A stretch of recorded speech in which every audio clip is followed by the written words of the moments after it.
अस्सलाम वालेकुम नाज़रीन, एक नए प्रोग्राम सिटी एट 10 में आपका मेज़बान हन्नान बुखारी आपकी खिदमत में हाजिर हैं। उम्मीद करता हूं कि आज की सुबह की किरणें आपके लिए खुशी की नवीद लेके आपकी चौखट पे बैठी हो और जैसे ही आप दरवाज़ा खोलें जनाब ढेरों ढेर खुशियों की खबरें जो है वो आपके पास आना शुरू हो जाएं। और यही नहीं, ये भी दुआ है हमारी कि जितने भी गम हैं आपकी ज़िंदगी में, अल्लाह ताला इस नई सुबह के सदके वो तमाम के तमाम गम जो है वो आपकी ज़िंदगी से दूर करें। तो इसी के साथ आज के प्रोग्राम का आगाज़ करते हैं। जनाब, प्यार के हवाले से थोड़ी सी गुफ्तगू कर लेते हैं कि प्यार होता क्या है। प्यार सिर्फ ये नहीं होता कि किसी को मुस्कुरा के देख लेना, बल्कि किसी हाजतमंद की हाजत पूरी करना, किसी भूखे को खाना खिला देना। ये भी प्यार की वो किस्में हैं जो कि इंसान अल्लाह के साथ तो प्यार करता है लेकिन उसके बंदों के साथ भी प्यार करना चाहिए। तो उम्मीद करते हैं आज का ये जो मैसेज होगा जो आप तक पहुंचाया जाएगा, यानी आज का पूरा दिन जो आप गुजारेंगे, कोशिश कीजिए किसी ऐसे शख्स को ताड़ें, किसी ऐसे शख्स को देखें जिसकी कोई ऐसी जरूरत हो जो वो आंखों से कह रहा हो लेकिन लफ्जों में बयान ना कर पाए। तो वो अगर आप पूरी करते हैं तो यकीन जानिए आप मखलूक को भी राजी करेंगे और उसके रब को भी राजी करेंगे। तो आगे बढ़ते हैं। जैसा कि जनाब आपको पता होता है हमारे शो का फॉर्मेट कुछ ऐसा होता है कि रोजाना की बुनियाद पे हमने अपना एक सेगमेंट है जो कि एक दिन एक नेकी के नाम से है। वहां पे मुफ्ती अहमद अली साहब हमारे साथ मौजूद होते हैं जो कि ऐसी कोई बात करते हैं जिससे हमारी दीन और दुनिया दोनों सवर जाते हैं। तो जनाब अगले सेगमेंट की तरफ बढ़ते हैं जिसका नाम है एक दिन एक नेकी।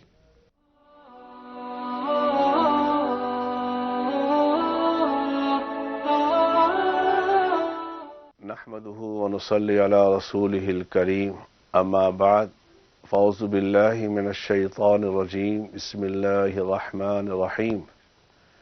इन्नल्लाह यअमुरुकुम अन तुअद्दुल अमानाति इला अहलिहा, सदक़ल्लाहुल अज़ीम। मेरे दोस्तों, बुजुर्गों, भाइयों, इस आयत में अल्लाह रब्बुल आलमीन ने हमें ये पैगाम दिया जो जिसका अहल है उसको उसी मनसब पर मुकर्रर करना चाहिए। और यहाँ अमानत का जिक्र फरमाया। अमानत की 3 किस्में हैं। पहली वो किस्म जिस अमानत का ताल्लुक अल्लाह की ज़ात के साथ है, अल्लाह की ज़ात के साथ है। इसका मकसद ये है कि अल्लाह रब्बुल आलमीन ने जिन चीज़ों का हुक्म दिया है उनको बजा लाना और जिन चीज़ों से अल्लाह ने मना किया है उससे बाज रहना, ये भी एक अमानत है। इसके मुतालिक भी क़यामत के दिन हमसे पूछ होगी। अल्लाह मुझे भी आपको भी इस अमानत को बजा लाने की तौफीक अता फरमाए। व आखिरु दावाना अनिल हम्दुलिल्लाहि रब्बिल आलमीन। बिल्कुल ठीक कहा। उम्मीद करते हैं आज का ये जो मैसेज है हमारी ऑडियंस के लिए बहुत मुफीद होगा। इससे दीन और दुनिया दोनों सवरेगी। अगर इन बातों पे हम अमल कर लें तो ना सिर्फ हमारी दुनिया सवरेगी बल्कि आखिरत भी सवर जाएगी। तो जैसा कि नाज़रीन आपको पता है सर्दियां जो है वो जा रही हैं आहिस्ता आहिस्ता, ज़रा कम हो रही है सर्दी, इसकी इंटेंसिटी कम हो रही है। तो हमारी कोशिश होती है कि रोज़ाना के प्रोग्राम के अंदर आपको वेदर की सिचुएशन, यानी आज सारा दिन मौसम कैसा रहेगा, मौसम का मूड के साथ बड़ा लेना देना होता है। तो हमारी कोशिश होती है कि सुबह के आगाज में ही आपको बता दिया जाए कि जनाब आपका मूड यानी कि आज का वेदर कैसा रहेगा। तो आज के वेदर के जो सेगमेंट है टुडेज वेदर की तरफ हम बढ़ते हैं और देखते हैं आज का मौसम कैसा होगा।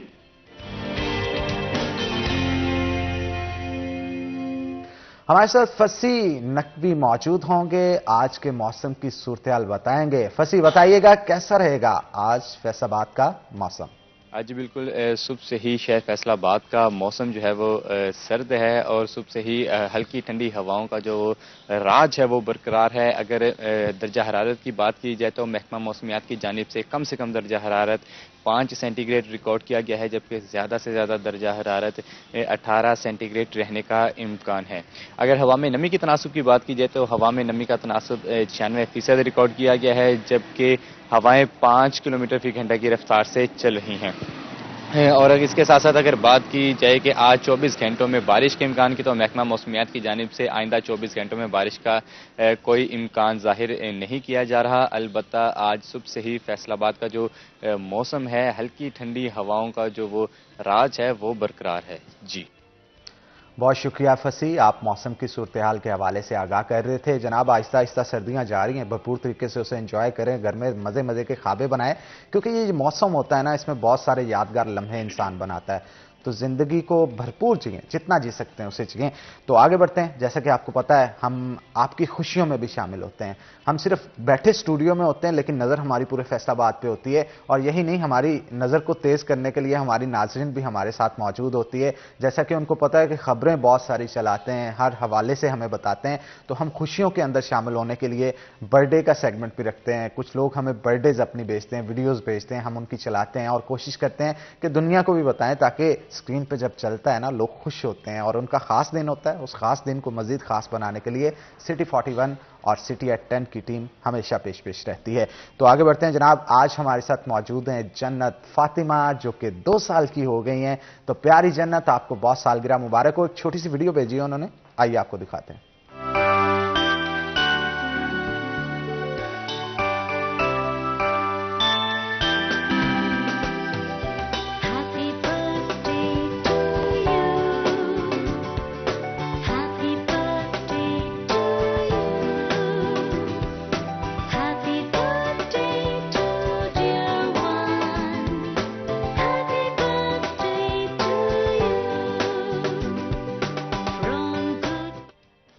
अरे प्यारी जन्नत, क्या खूब लग रहे थे आप। और हम उम्मीद करते हैं आप बड़े होकर अपने माँ बाप का नाम रोशन करेंगे, और सिर्फ माँ बाप का नहीं बल्कि ये मुल्क पाकिस्तान को भी आपसे ढेरों ढेर उम्मीदें हैं। तो इन उम्मीदों को आपने अपने आप से वाबस्ता रखना है, तोड़ना नहीं है। बड़े होकर एक अच्छा नाम, रोशन नाम पैदा करना है इस माशरे के अंदर।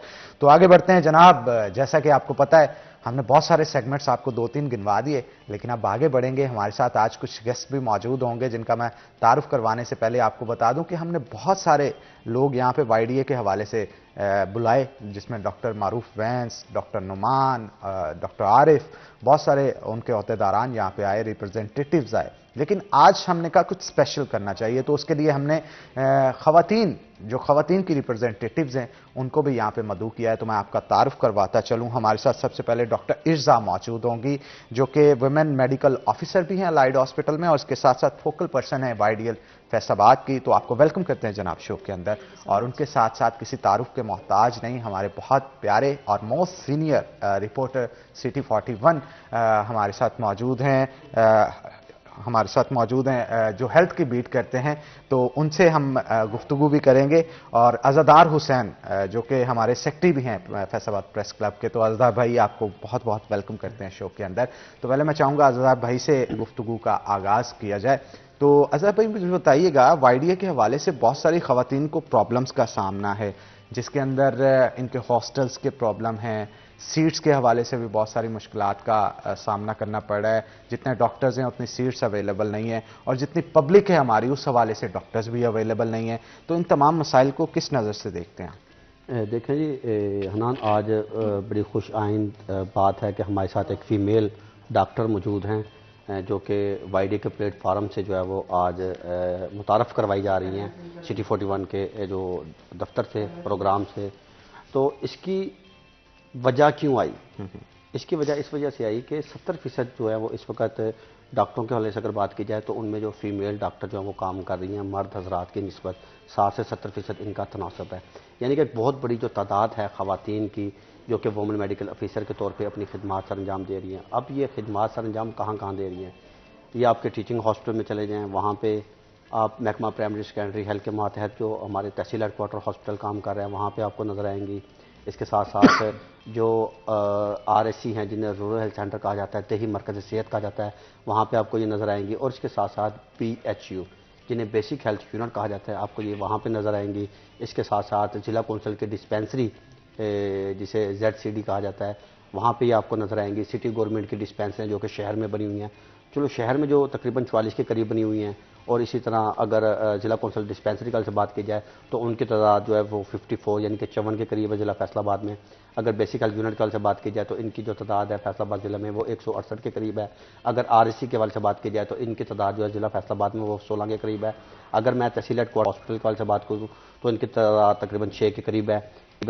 इसी तरह अगर मैं टीचिंग हॉस्पिटल के हवाले से बात करूँ तो फैसलाबाद ज़िले में 5 के करीब बनती है। अच्छा, आप जहाँ भी जाएंगे आपको ज़्यादातर वहाँ पे ख़वातीन डॉक्टर जो है वो नज़र आएंगी। अब ज़ाहिर बात है, जब ख़वातीन डॉक्टरों की तादाद ज़्यादा है, अगर इन्हें कोई भी मसला दरपेश होता था तो ये अपने YDA के जो डॉक्टर हैं, मर्द हज़रात हैं, उनके पास जाती थी तो तब अपना मसला वगैरह ये बताती थी, और वाईडी के जो डॉक्टर हैं वो मुतलका इंतज़ामिया के पास जाते थे और वहाँ पे इनका जो मसला था वो रोशनास करवाते थे। अब जब ख़वातीन जो है वो आ चुकी हैं, वाईडी के प्लेटफार्म से मुतारफ़ हो चुकी हैं, तो ऐसे में मैं समझता हूँ कि ख़वातीन डॉक्टर का जो सामने आना, ज़ाहिर बात है जब वो सामने आएंगी तो अपने मसाइल जो हैं वो ज़्यादा से ज़्यादा बता सकेंगी। अब इनके मसाइल के हवाले से अगर बात की, जो मैंने फील्ड में देखे हैं कि हमारी जो ख़वातीन बहन डॉक्टर इस वक्त काम कर रही हैं फील्ड में, सबसे ज़्यादा मसला इन्हें रहाइश का है।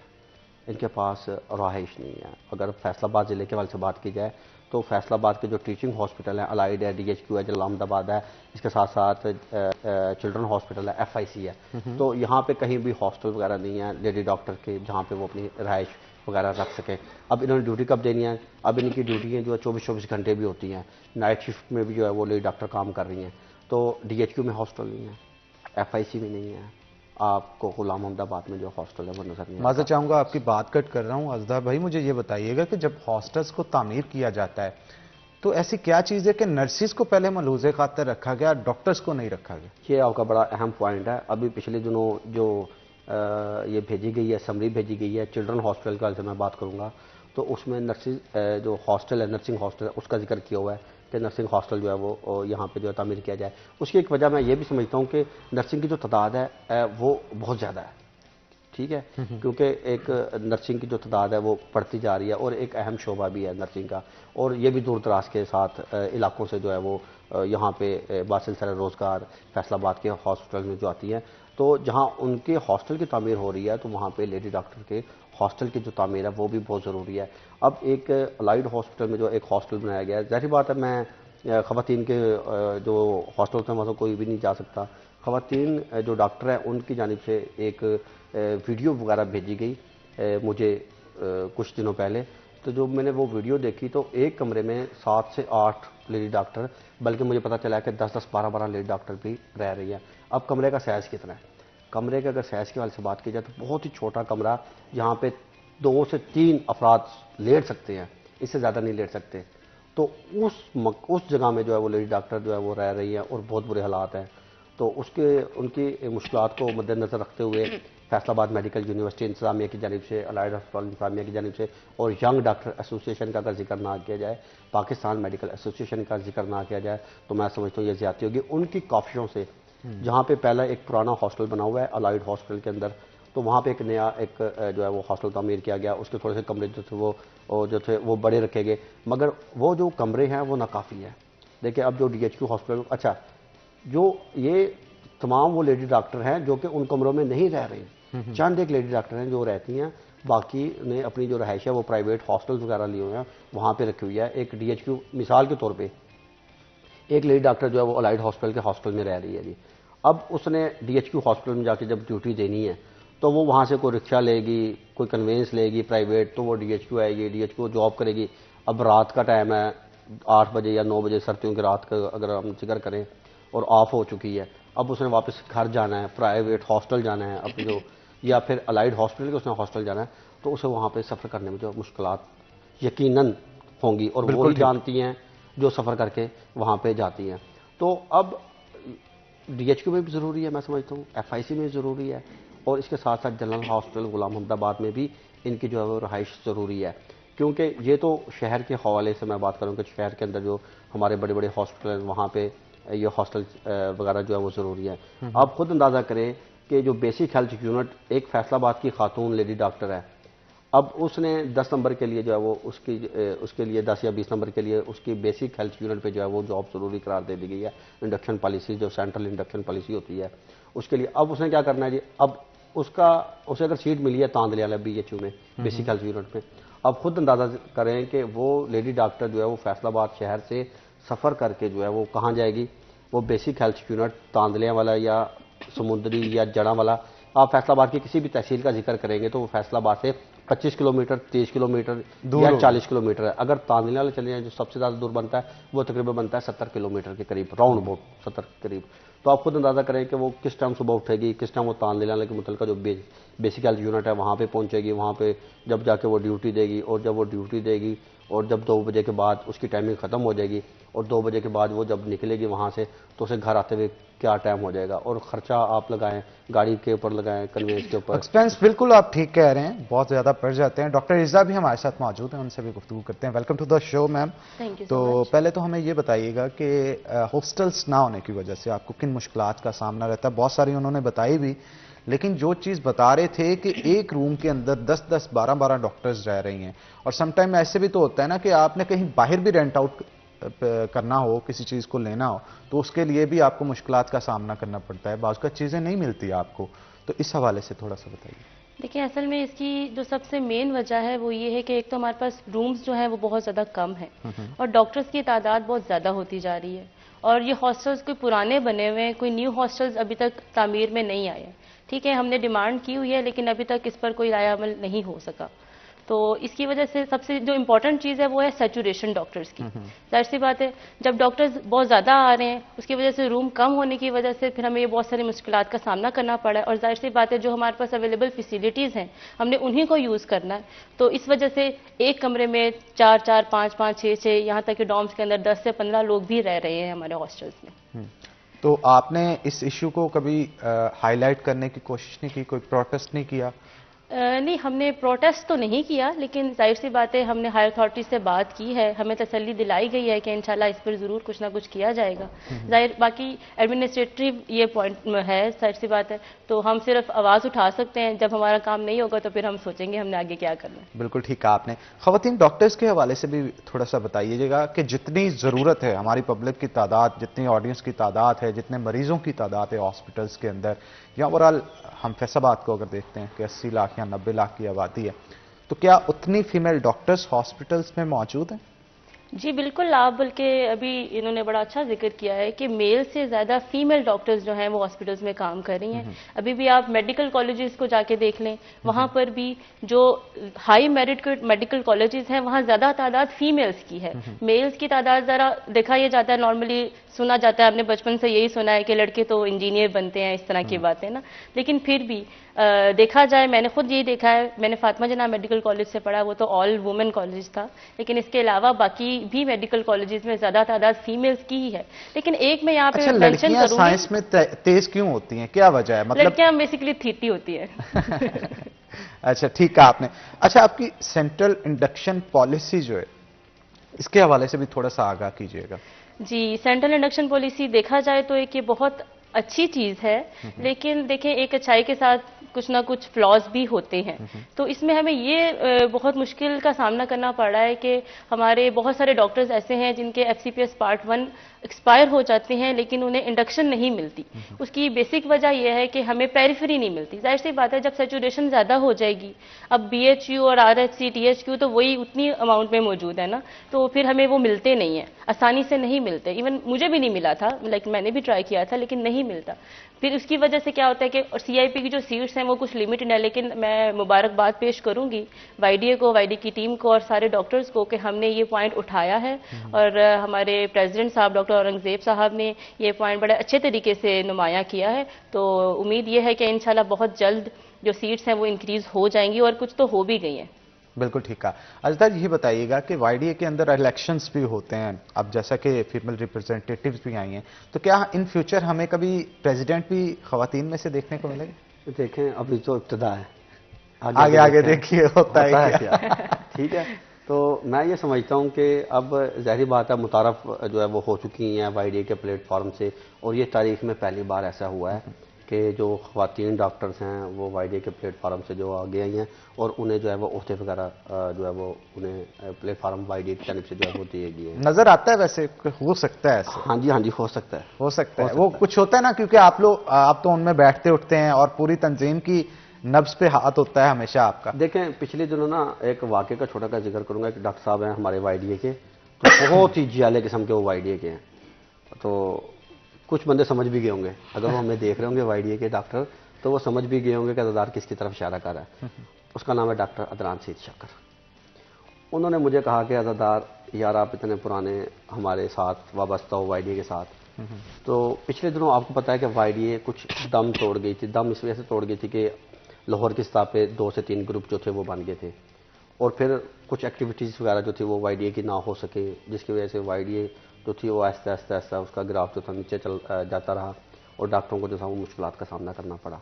तो मुझे उन्होंने कहा डॉक्टर अदनान सी शाकर ने कि अज़ादार आपने ये मसला क्यों नहीं उठाया। तो उसके बाद फिर मैंने कहा कि जब आप नए चेहरे मुतारफ़ नहीं करवाएंगे, वही डॉक्टर मरूफ वैंस है, वही डॉक्टर सलमान शकूर है, वही डॉक्टर आरफ है और डॉक्टर इरफान है, वो पुराने चेहरे चले आ रहे हैं ना, अब नए चेहरे भी जो है मुतारफ़ करवाएं। तो उन्होंने इस मशवरे पर अमल करा। अब देखें आपको नए चेहरे जो है वो नज़र भी आ रहे हैं। बिल्कुल ठीक है आपने, बहुत शुक्रिया अज़ादार भाई, आपने आज शो में हमें ज्वाइन किया। तो इसी के साथ नाज़रीन छोटा सा ब्रेक लेंगे, कहीं नहीं जाना आपने, हमारे साथ रहना है।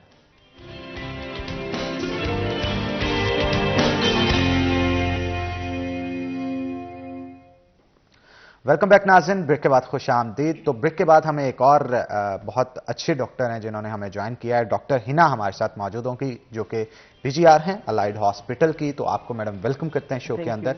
तो मैडम सबसे पहले हमें ये बताइएगा, मोटे मोटे वो इश्यूज जो कि आपको फेस करने पड़ते हैं अपनी प्रोफेशनल लाइफ के अंदर और उनकी वजह से जो आपकी आम जिंदगी उस पर किस तरह से वो असरअंदाज होते हैं, उनको हल भी कैसे किया जा सकता है, थोड़ा सा बताइए।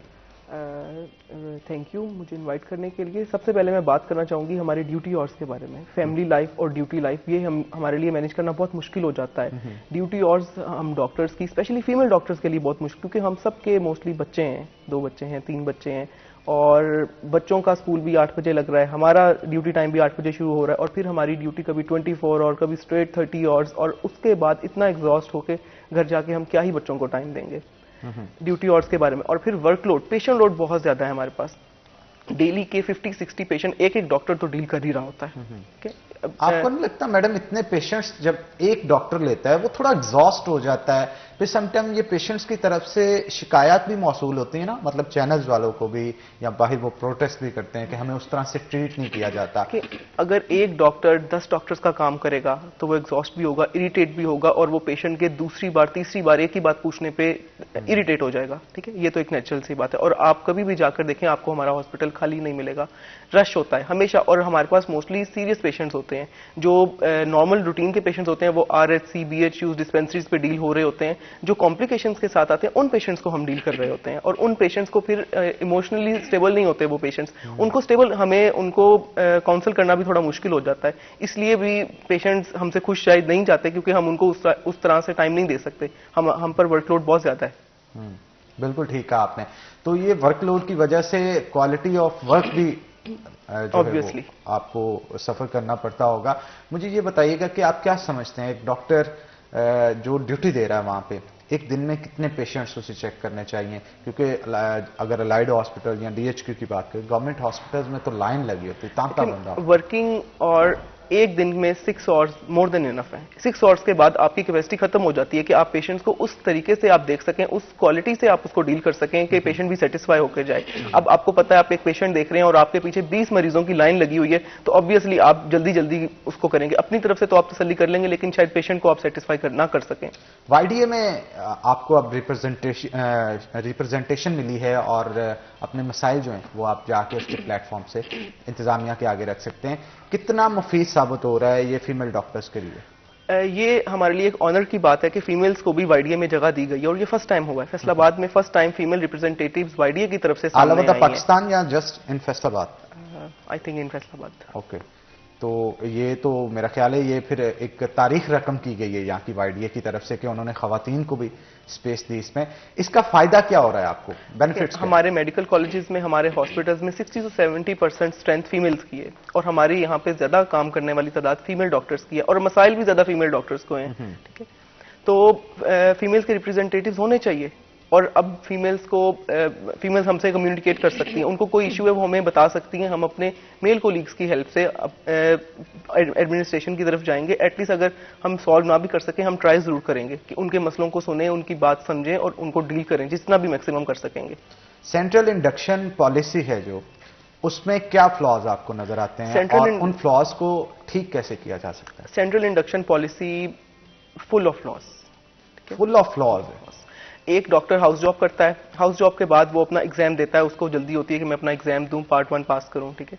और इतनी सैचुरेशन डॉक्टर्स की जितनी हुई है, आपको 1-1.5 साल से पहले पेरिफेरी में जॉब नहीं मिलती। पेरिफेरी की जॉब जिसमें dispensaries, basic health units, rural health centres और THQs आते हैं, और हमें 20 मार्क्स लेने के लिए तकरीबन 3 साल लग जाते हैं, और हमारा एग्जाम जो एक्सपायर है वो भी 3 साल में ही होता है, ठीक है। हम मार्क्स पूरे करते करते हमारा एग्जाम भी एक्सपायर हो जाता है, हमारा नॉलेज भी पुराना हो जाता है, और हमें पेरिफेरी के मसलों में हम रहते हैं। और पेरिफेरी के मेरे साथ खुद भी हुआ है, मेरा एग्जाम एक्सपायर हो गया, मैंने दोबारा से एग्जाम दिया और दोबारा से इंडक्शन में आई, और फॉर्चुनेटली मुझे इंडक्शन मिल गई। लेकिन एंड टाइम पे पॉलिसी चेंजेस करते हैं ये लोग, और ओवरनाइट ये चेंजेस कर लेते हैं। मतलब लिस्ट में इनके बहुत प्रॉब्लम्स हैं, कभी मतलब वो प्रॉपर डिस्प्ले नहीं की जा रही होती, कभी मेरिट में इश्यूज हो रहे होते हैं। तो ये एक यूनिफॉर्म पॉलिसी होनी चाहिए, और अगर कोई चेंजेस करनी है तो एट लीस्ट 1 साल पहले इन्फॉर्म करें कि ये चेंजेस आने वाली हैं, तो उसके अकॉर्डिंग आप देख लें। ओके, डॉक्टर इज़ा मुझे ये बताइएगा, ये चेंजिंग्स जो इंडक्शन पॉलिसी के अंदर करते हैं, इसकी वजह क्या बनती है? किन चीज़ों की बेसिस के ऊपर ये चेंजेस करते हैं? देखिए, इसकी वजह एग्जैक्टली तो मैं आपको नहीं बता सकती, ना ही मेरे इल्म में है ये चीज़, लेकिन ये हायर अथॉरिटीज़ की एडमिनिस्ट्रेटिव पॉइंट है सारे, तो वो बेहतर समझते हैं कि वो ऐसा क्यों कर रहे हैं। लेकिन जो भी कर रहे हैं ये हमारे साथ बहुत बड़ी ज्यादती है।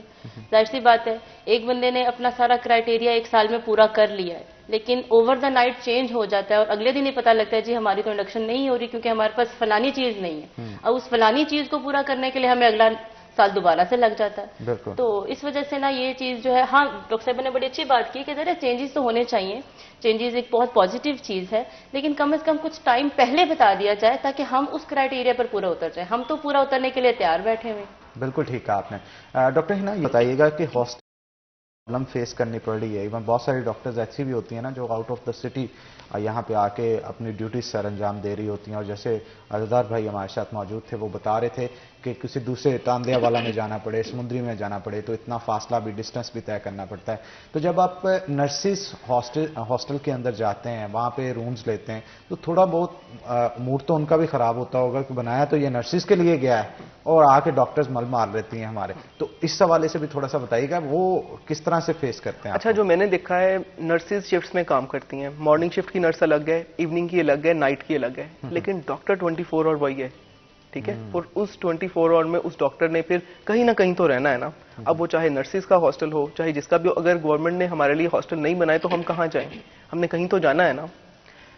तो अच्छा, मुझे ये बताएं, आपको अलाउंसेस दिए जाते हैं? अगर सपोज आपने हॉस्टल बाहर ले लिया है तो उसका जो जितना रेंट है, जितना आपका एक्सपेंस ट्रांसपोर्टेशन का आ रहा है, क्या इसके हवाले से गवर्नमेंट कुछ करती है? नहीं। डॉक्टर इज़ा, आप इस हवाले से क्या कहेंगे? देखिए, हमें ट्रैवलिंग अलाउंस मिलता है और इसके अलावा हाउस रेंट भी मिलता है, लेकिन आपको पता है कितनी महंगाई है, तो वो इतनी कलील अमाउंट होती है कि हमें वो बाकी सारा कुछ जो अपनी जेब से ही देना पड़ता है। बिल्कुल, मैंने चनियोट में 3 साल काम किया है और मैं रोजाना जाती थी, तो यकीन करें मेरी आधी सैलरी तो पेट्रोल पे लग जाती थी, और हमारा कन्वेंस अलाउंस कितना है? 5,000 6,000 बस। तो इसमें मैडम जो आपके ट्रांसफर्स होते हैं, उन चीज़ों की बुनियाद पे नहीं हो सकते कि अगर आपकी रहाइश किसी जगह पे मौजूद है, आप एप्लीकेशन देती हैं कि मेरी शादी होगी, बहुत सारी डॉक्टर्स ऐसे होते हैं शादी के बाद किसी दूसरी सिटी मूव करना पड़ता है, तो उन ज़रूरियात की बुनियाद के ऊपर आपके ट्रांसफर्स हो जाते हैं? जी बिल्कुल, ट्रांसफर तो हो जाता है, लेकिन उसके लिए भी हमें थोड़ा सफर करना पड़ता है, क्योंकि इतना आसान तो नहीं है। एक डॉक्टर पिछले कितने सालों से एक जगह पे काम कर रहा है, तो एक तो उसके साथ भी जाती है क्योंकि वो भी तो वहाँ पे सेट है, सीट तो एक ही है ना वहाँ पर, या जितनी एक लिमिटेड सीट्स हैं, तो उस डॉक्टर को वहाँ से हटाएंगे तो ही आपके लिए वहाँ पे एक सीट पैदा होगी ना। तो इस वजह से फिर हमें थोड़ा ये भी महसूस होता है कि वो बेचारा भी तो सेट है, वो भी तो हमारा कुलीग ही है, लेकिन ये है कि ट्रांसफर हो जाती है, लेकिन थोड़े से मसाइल के बाद। बिल्कुल ठीक है। डॉक्टर हिना, मुझे बताइएगा कि एवरी ईयर अगर देखा जाए तो बहुत सारी गर्ल्स पास आउट होती हैं, डॉक्टर बन जाती हैं, डिग्री लेती हैं वो। थोड़ा सा स्टैटिस्टिक्स बताइएगा मुझे कि कितने डॉक्टर्स हैं जो कि फील्ड में आके प्रॉपर काम करते हैं, क्योंकि ये हमारे यहाँ बहुत ज़्यादा कहा जाता है कि ख़वातीन डॉक्टर बनने के बाद शादी होती है और हाउसवाइफ बन जाती हैं। इतनी जो मेहनत की होती है, इतनी स्टडी की होती है, इल्म का ज़ख़ीरा लेके वो बैठी होती हैं, तो मेरा ख्याल है ये नाजायज़ होगा, गलत होगी ये चीज़ कि वो डॉक्टर बनने के बाद भी ऑडियंस को सर्व नहीं कर पा रही, हमारे कल्चरल इश्यूज की वजह से। मुझे नहीं लगता कोई भी फीमेल डॉक्टर खुद अपनी चॉइस से घर बैठना चाहेगी। जो MBBS कर जाता है 5 साल के, इतना टफ टाइम वो गुजारता है, वो घर बैठने के लिए नहीं करता। MBBS के बाद आप 1 साल की हाउस जॉब करते हैं, हाउस जॉब के बाद यहाँ पर सीट्स ही नहीं है, कुछ भी नहीं है डॉक्टर्स के लिए। मतलब प्राइवेट जॉब्स तो बिल्कुल एक्सप्लॉइट कर रहे हैं ना वो डॉक्टर्स को, 20,000 30,000 पर मंथ पे कर रहे हैं, इससे भी बुरा हाल है कुछ जगहों पे। और फिर अनपेड ट्रेनिंग्स के लिए फोर्स कर रहे हैं डॉक्टर्स को, प्राइवेट माफिया जो है। अच्छा डॉक्टर साहब, इस सवाल को और आपके जवाब को यहीं से कंटिन्यू करेंगे, लेकिन एक ब्रेक का वक्त हो गया, छोटा सा ब्रेक ले लेते हैं नाज़रीन। तो यहाँ पे एक छोटा सा ब्रेक लेंगे, ब्रेक के बाद दोबारा हाजिर होते हैं। कहीं नहीं जाना आपने जनाब, हमारे साथ रहना है।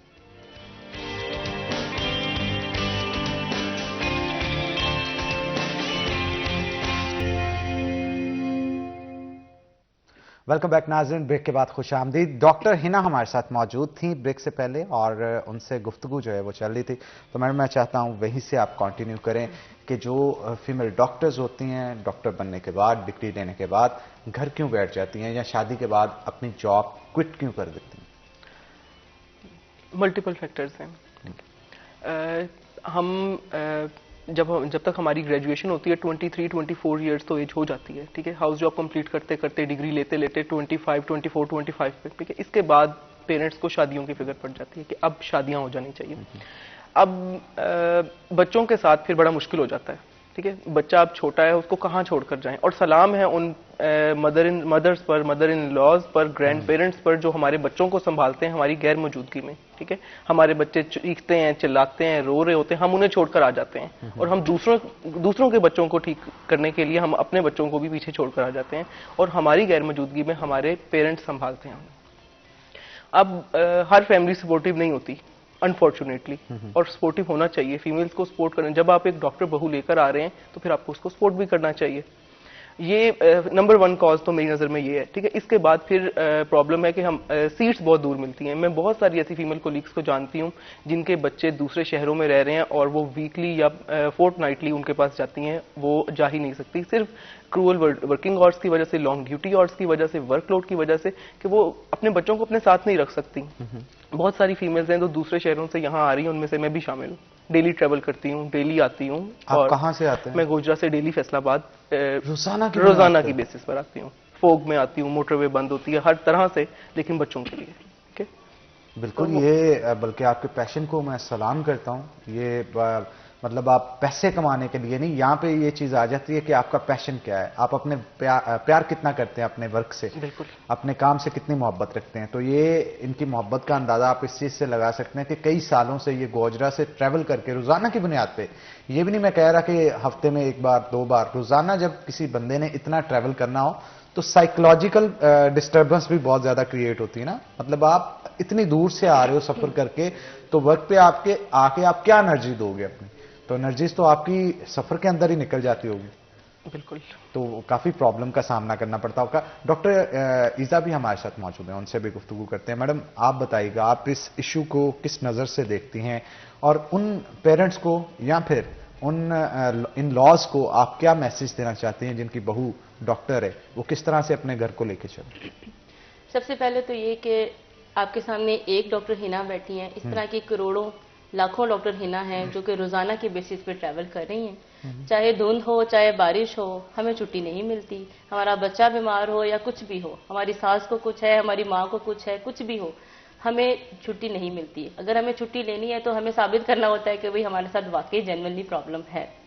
इसके अलावा देखें जी, एक जो लड़की है वो एक बहू है, एक माँ है, एक बीवी है, एक बेटी है, वो सिर्फ एक डॉक्टर नहीं है। तो इस सारी डॉक्टरी को जो है ये सारे रिश्ते कंप्लीट करते हैं और इसमें सबसे ज्यादा मेन रोल जाता है आपकी फैमिली को, जिसमें आपके हस्बैंड का होना, सबसे ज्यादा हस्बैंड का सपोर्टिव होना बहुत जरूरी है। लेकिन मैडम ऐसा क्यों होता है? मतलब एक हस्बैंड है, उसकी मिसेज अगर डॉक्टर है तो उसके लिए तो प्राउड होना चाहिए। इवन कुछ प्रोफेशंस ऐसे होते हैं जो ना सिर्फ दुनिया में बल्कि आखिरत में भी आपके लिए बड़ी पॉजिटिविटी का सबब बनते हैं। जैसे डॉक्टर है, किसी एक की जान बचाई तो वो पूरे इंसानियत की जान बचाई, तो बख्शिश का ये भी तो जरिया बन सकता है ना। तो उसके हस्बैंड को खुश होना चाहिए इस चीज पे। जी बिल्कुल, आप बिल्कुल ठीक कह रहे हैं। लेकिन देखिए ना कि एक काम के साथ, जब मैंने आपको बताया कि एक डॉक्टर सिर्फ एक डॉक्टर नहीं होती, उसके साथ बाकी रिश्ते भी मुंसलिक होते हैं। तो अगर वो सिर्फ डॉक्टर बन के बैठ जाए तो बाकी रिश्ते जो होते हैं उन पर थोड़ा सा कॉम्प्रोमाइज हो रहा होता है ना। इस वजह से बिल्कुल जो हस्बैंड है, हमारी फैमिली है, सारे बहुत प्राउड फील करते हैं। लेकिन कहीं ना कहीं मुझे ऐसे लगता है कि हमारे बच्चों को, हमारी फैमिली को हमारे हस्बैंड्स को कहीं ना कहीं कॉम्प्रोमाइज़ करना पड़ता है, और मैं तहे दिल से उनको दाद देती हूँ, मैं सलाम पेश करती हूँ कि उनके बगैर हम कभी भी घर से निकलकर लोगों की जान नहीं बचा सकते। और इसके अलावा मैं आपको एक और बात मेंशन करूँ, हमने बहुत सारी ऐसी भी डॉक्टर्स देखी हैं जो अलग रहती हैं, लाइक वो हस्बैंड और वाइफ दोनों रहते हैं, हस्बैंड भी वर्किंग है, लेडी डॉक्टर है वो भी वर्किंग है, लेकिन इस सारे सूरत हाल में जो सबसे बड़ी ब्लेसिंग आ जाती है ना, वो हमारी 2 अम्मियाँ हैं, ठीक है, जिसमें हमारी सास शामिल होती है, उसके अलावा हमारी अम्मी शामिल होती है।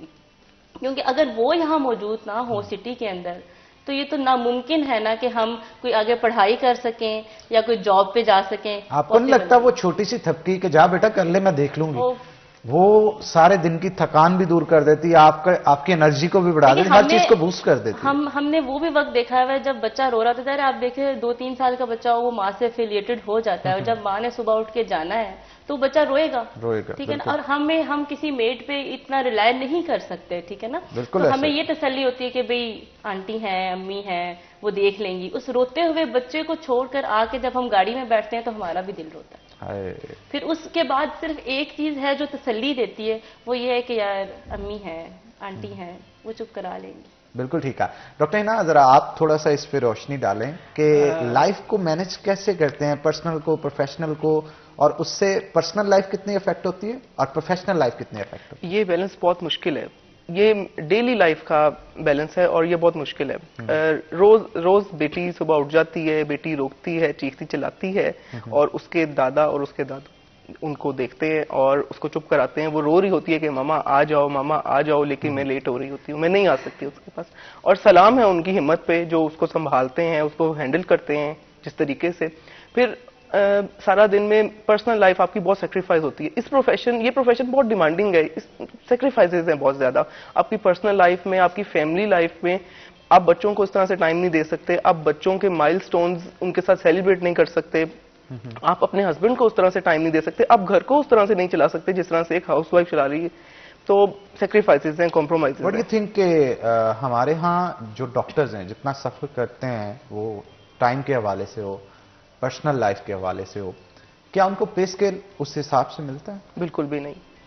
तो आप इसमें क्या इंडोर्स करना चाहेंगी, क्या कहना चाहेंगी कि इसको कितना होना चाहिए, या किन किन चीज़ों का अलाउंस बढ़ाना चाहिए, या आपकी पे का ग्राफ कहाँ तक होना चाहिए जिससे आपकी, क्योंकि महंगाई भी आजकल आपको पता है अरूज पे, ऑब्वियसली इंक्रीज करना चाहिए, हर डिपार्टमेंट को सैलरीज इंक्रीज करनी चाहिए। हम तो वैसे पीजीआर हैं, हमें स्टाइपेंड मिलता है, हमारी सैलरी होती ही नहीं है, ये WMO है, तो सैलरी वाला सिस्टम तो इनका, हमारा तो वो है ही नहीं ना। तो मैडम आप क्या कहेंगे? मेरा ख्याल है ये बड़ी तलख हकीकतें हैं जो ये बता रही हैं, तो मेरा ख्याल है इतना अगर कोई बंदा अपनी पर्सनल लाइफ को भी सेक्रीफाइस करना हो, ठीक है आपको अपने काम से मोहब्बत है, आप उसको अपने प्रोफेशन को ज्वाइन करते हैं, लेकिन पेट तो हर एक के साथ लगा होता है ना। बिल्कुल आप ठीक कह रहे हैं, और मैं आपको एक और बात बताती चलूं कि अभी जो हालात हैं, इससे पहले इससे बुरे हालात थे, हमारी सैलरीज इससे भी कम होती थी। अच्छा। तो अभी तो मैं YDA के प्लेटफॉर्म से आई हूँ, और मैं बहुत प्राउडली ये बात आपको बताती चलूँ कि YDA की ही बहुत सी काविशों की वजह से हमारी सैलरीज बहुत इंक्रीज हो चुकी हैं। अब तो कम से कम हम एक अच्छा स्टैंडर्ड लाइफ गुजारने के काबिल हो गए, वरना कहाँ 18,000 सैलरी में कहाँ गुजारा होता। 18,000 सैलरी? हमारे हाउस ऑफिसर की सैलरी 18,000 होती थी, उसके बाद आहिस्ता आहिस्ता बढ़ते बढ़ते अब ये माशाल्लाह 65 पे आ चुकी है। ये वैसे गवर्नमेंट को इस चीज को सीरियस नोट पे लेना चाहिए। ऐसे लोग जो कि इतनी टफ स्टडीज करने के बाद भी प्रोफेशनल लाइफ में जब आते हैं तो उनको वो मकाम नहीं मिल पाता जिसका सोचा होता है। एक वक्त होता था ना डॉक्टर हिना कि पेरेंट्स कहते थे कि मेरा बच्चा डॉक्टर बनेगा, और वो सिर्फ डॉक्टर इस वजह से नहीं कहते थे कि इस प्रोफेशन की माशरे में इज्जत है, बल्कि इस वजह से भी होता था कि आप अपनी पूरी फैमिली के लिए सपोर्टिव बन जाओगे। लेकिन जो मौजूदा सूरत हाल है उसमें ये ख्वाब अधूरा ही रहता होगा। और इसके अलावा अब बहुत सारे, मैडम आप क्या कहेंगी, होता है ना कि पेरेंट्स जब बच्चा पैदा होता है, कोई कहता है डॉक्टर बनेगा, इंजीनियर बनेगा, पेरेंट्स अपनी खुशी का इजहार करते हैं इस तरीके से। मेरा ख्याल है अब इस तरह से कहना कम हो गया। इसमें ऐसा है कि कहीं ना कहीं सफर तो करना पड़ता है, लेकिन यहाँ फिर मैं आपको YDA के सारे काम बताती चलूँ कि पहले ऐसा होता था कि हमारे अलाइड हॉस्पिटल में प्राइवेट वार्ड्स हैं, तो उसके लिए कुछ थोड़ी सी अमाउंट ही है जो कि हमने रखी हुई है पेशेंट्स के लिए। तो हमारे प्रेसिडेंट साहब ने एक बड़ा अच्छा काम किया है, वो ये कि जो हमारी कुलीग्स हैं, हॉस्पिटल का बंदा है, वो एक डॉक्यूमेंट बनाएगा और उसके बाद वो एमएस से साइन होगा और उसका रिश्तेदार है, उसके पेरेंट्स हैं, उसके कोई करीबी हैं, तो उनका ट्रीटमेंट बिल्कुल फ्री होगा अलाइड हॉस्पिटल में, वो कमरा भी उसको फ्री मिलेगा। अच्छा वाइडी, एक और इनिशिएटिव क्यों नहीं लेती कि डॉक्टर्स के लिए स्पेशली एक 2-4 रूम से मुंसलिक करके या उनको एक हॉल बना दिया जाए और वहां पे उनके बच्चों के लिए कुछ खिलौने रख दिए जाए, कुछ ऐसा कर दिया जाए और नर्सेज भी हों उनको संभालने ऐसा है कि हमारे हॉस्पिटल में डे केयर सेंटर चल रहा है और बड़ा अच्छा चल रहा है। बस अभी हमारी परसों ही एमएस साहब से मुलाकात हुई है, उसमें कुछ फ्लॉज थे, वो हमने उनसे डिस्कस किए हैं और मुझे यकीन है कि बहुत जल्दी उन पर काबू पा लिया जाएगा। कितने डॉक्टर्स हैं जो उसे यूटिलाइज करते हैं? देखिए मोस्टली तो वो नर्सेज ज्यादा यूटिलाइज कर रही हैं, लेकिन कम से कम 15 से 20 डॉक्टर्स, अरे हर शिफ्ट की बात है ना, मॉर्निंग है, यहाँ पे भी नर्सेज आ गए हॉस्टल्स में भी नर्सेज आ गए और यहाँ पे भी नर्सेज आ गए। तो आप वाईडीए के प्लेटफॉर्म से कोई मैसेज दें ना, ताकि इसके ऊपर कोई सीरियस नोट के ऊपर काम दिया जा सके और जिनके अंडर ये आ रहा है उनको डायरेक्टली मुखातिब करके आप थोड़ा सा अगर कहें। देखें जी, मैं आपको पहले भी मेंशन ये मैंने करा है कि जो हमारे एमएस साहब हैं उनसे हमने परसों ही मीटिंग की है, तो इसलिए वो सारे मैसेज मैंने उन्हें दे दिए थे कि चले जी, फिर एमएस साहब आप थोड़ा सा फोकस करें और मेहरबानी करें थोड़े से डॉक्टर्स के ऊपर, क्योंकि जो औलाद होती है वो उनके पेरेंट्स के लिए बड़ी इंपॉर्टेंट होती है। Thank you very much doctor Iza और डॉक्टर हिना, आप दोनों का, आप शो के अंदर आए और वाईडीए के प्लेटफॉर्म को यूज़ करते हुए आपने बहुत सारे ऐसे इश्यूज़ पे फोकस किया जो मेरा ख्याल है आज से पहले डिस्कस नहीं हुए थे। थैंक यू वेरी मच आपका आज आने के लिए। इसी के साथ नाज़रीन छोटा सा ब्रेक लेंगे, ब्रेक के बाद दोबारा आते हैं, कहीं नहीं जाना आपने।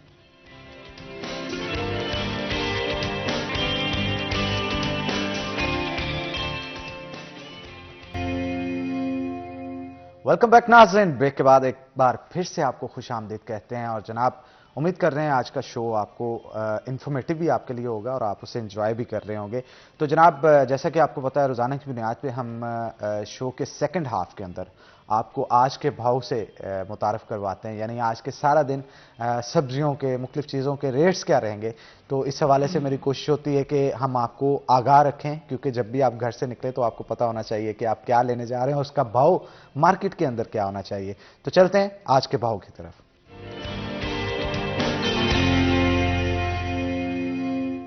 अली नारू हमारे साथ मौजूद होंगे जो कि हमारे रिपोर्टर हैं। अली नारू, आगाह कीजिएगा, क्या सूरत हाल है आज की मार्केट के अंदर? जी बिल्कुल, फैसलाबाद मार्केट कमेटी की जानिब से बरोज़ हफ्ता की रेट लिस्ट जारी कर दी गई है। ब्रायलर मुर्गी के गोश्त में मामूली कमी वाक़ हुई है, जबकि सब्जियों और फलों की कीमतों में भी रद्दोबदल देखा गया है। रेट लिस्ट की बात की जाए तो ब्रायलर मुर्गी का गोश्त 10 रुपये सस्ता होने के बाद 515 रुपये से 505 रुपये फ़ी किलो हो गया है। अंडे 289 रुपये फ़ी दर्जन रहे हैं। आलू कच्चा छिलका नया जो है वो 28 और आलू सफ़ेद 18 रुपये फ़ी किलो हो गया है। प्याज की कीमत की बात की जाए तो बगैर रद्द-बदल के 225 रुपये फ़ी किलो रही है। टमाटर की बात की जाए तो टमाटर की कीमत 55 रुपये फ़ी किलो हो गई है। अदरक थाईलैंड 380 रुपये फ़ी किलो में दस्तयाब होगा। लहसुन चाइना 325 रुपये फ़ी किलो हो गया है। लीमू चाइना की कीमत 75 रुपये फ़ी किलो रही है, जबकि सब्ज़ मिर्च 70 रुपये फ़ी किलो में फ़रोख्त होगी।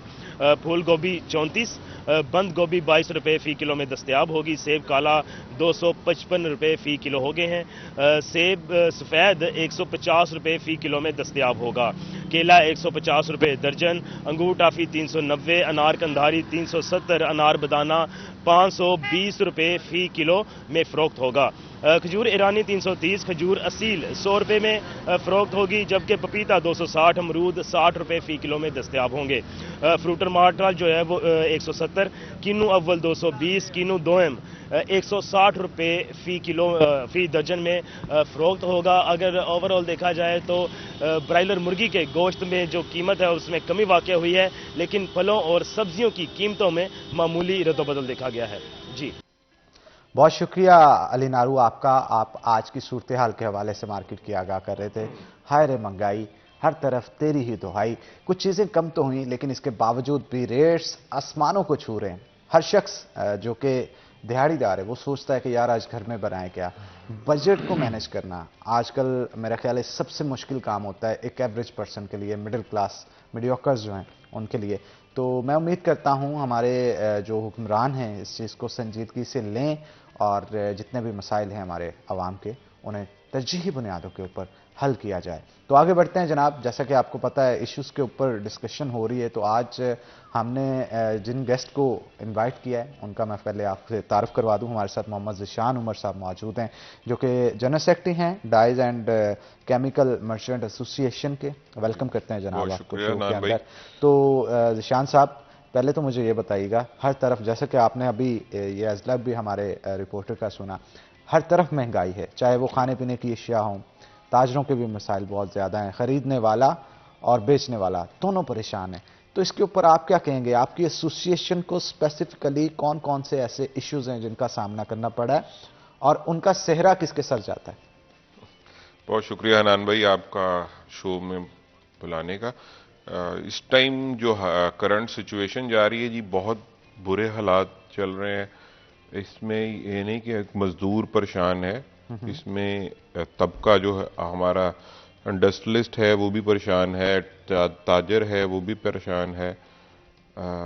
समझ से बालातर है कि हम अब लोगों को बीइंग जनरल सेक्रेटरी लोग हमसे पूछते हैं कि क्या ये सिनेरियो क्या बनेगा, तो हमें तो कुछ समझ नहीं आ रही। इंपोर्ट के मामला बिगड़े हुए हैं, इंपोर्ट बेशुमार कंटेनर हमारे पोर्ट पे फंसे हुए हैं एलसीज की वजह से। जी, एलसीज खुल और अभी आगे फ्यूचर एलसीज नहीं खुल रही। What do you think? कहा जाता है कि एलसीज अगर खुल जाती हैं डॉलर मजीद जंप करेगा। सर डॉलर मिले तो फिर है ना जी, डॉलर जंप करना तो एक अलग चीज है, उसका एक बिल्कुल इम्पैक्ट तो पड़ेगा हमारी इकोनॉमी पे, क्योंकि हमारा बहुत सारा दारोमदार इंपोर्ट के ऊपर, हम इंपोर्ट ओरिएंटेड कंट्री हैं। और माजरत के साथ पिछले अदवार में गवर्नमेंट ने इस पे बिल्कुल सीरियसली वर्किंग ही नहीं की।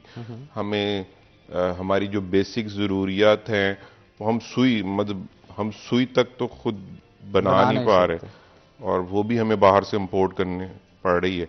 और हुकूमत ने आते ही इंपोर्ट पे बेशुमार पाबंदियां लगा दी। डाइस बाहर से ज्यादा इंपोर्ट करते हैं या पाकिस्तान के अंदर मैन्युफैक्चरिंग है इसकी किसी हद तक? डाइस के जो रॉ मटेरियल हैं मोस्टली ये सारे इंपोर्ट होते हैं, और यानी बेस तो सारी फिर बाहर से इंपोर्ट पे ही आपका सारा दारोमदार है। और ऊपर से जो सूरत हाल मौजूदा चल रही है इसमें तो आपको खासी मुश्किलात का इस टाइम हम आउट ऑफ स्टॉक हो चुके हैं जी।